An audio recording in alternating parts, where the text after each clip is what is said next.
And we are delighted that you can take a couple of minutes to join us here in Ghana from your side of the equator just to absorb or enjoy information based on real estate, business, and finance that can actually equip companies, individuals as well, to make an informed decision when they're about to invest in real estate internationally and locally.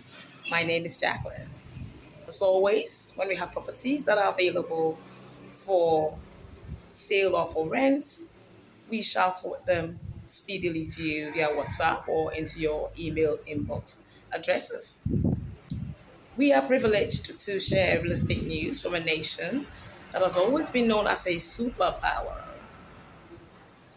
So, Russia had 8 million tourists visiting in 2023. And here's a little tidbit before we give the real estate news. In 1917, they abolished their monarch or monarchy, and by 1922, they had established the Soviet Union. The USSR was a force to reckon with in its geographical location.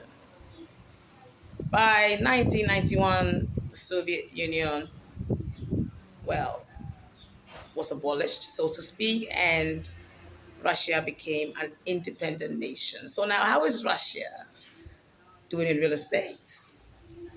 For starters, foreigners are allowed to buy properties in Russia, but only in certain areas. So some areas are exempt.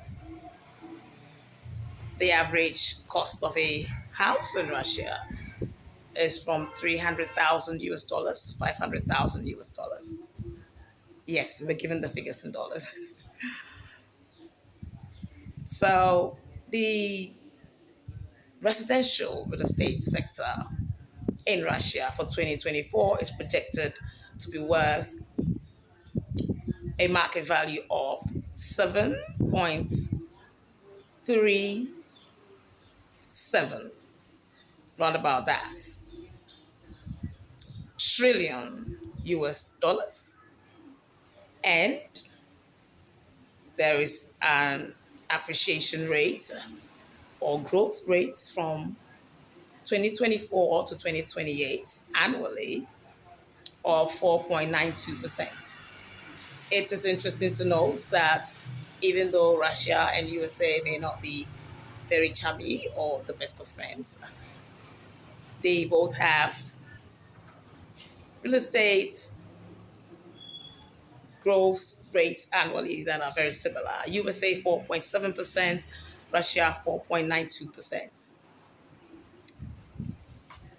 Before we go, we'd like to just share a little tidbit on Russia and then Ghana. So the name Russia, it is derived from an Old Norse word, Rus, R-U-S, or another word, Kivayan Rus. So Rus simply means the men who row, as in row a boat. So Russia is inferred to mean the land of the men who row. Now, here in Ghana, we've always had certain challenges with our governments, even though they mean well. Sometimes we realize that certain people in certain positions may have done very good jobs and others may not. So here is a solution that may help Ghana when it comes to perhaps the appointment of ministers of state, directors of commissions, etc. And we hope it falls on the right ears.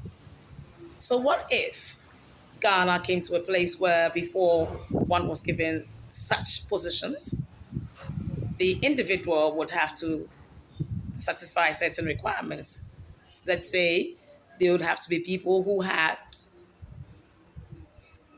handled a lot of money before, people who have at least 1 million US dollars personally, or have streams of income that bring them millions of dollars. Let's say people who were not necessarily born rich. They could have been born poor but became millionaires. They could have been born middle class. Their parents could have been upper middle class, without doctors, without lawyers, without professors. People who were born and could have experienced Ghana for what it is, and yet became successful, having millions in their accounts. This would make sure that they would not be detached from what the average Kenyan is going through. Yes, so let's say that certain structures could be put in place, structures where if a minister of state or somebody on that level was in power or in government, they will not have physical access to the funds allocated to their ministry. So all they could do was touch money on paper or write about it or direct it, but they will not have physical access. Monies that they would use would be locked in certain banks and be allocated properly by banks, like a bank account allocating, like some kind of escrow system where this is the escrow, this money is for this ministry. When there's money to be dispersed, the physical cash is not available to them, so to speak. So it could be done in various ways, and this is just a skeletal frame of or a blueprint which can be developed. Basically, if the people who came into power were already millionaires, they wouldn't want to come to get rich. If they came into power and they already had streams of income whilst they're in power, that they make millions, they wouldn't be worried about the money. Of course, they'll be paid properly, not paid a poor person's salary.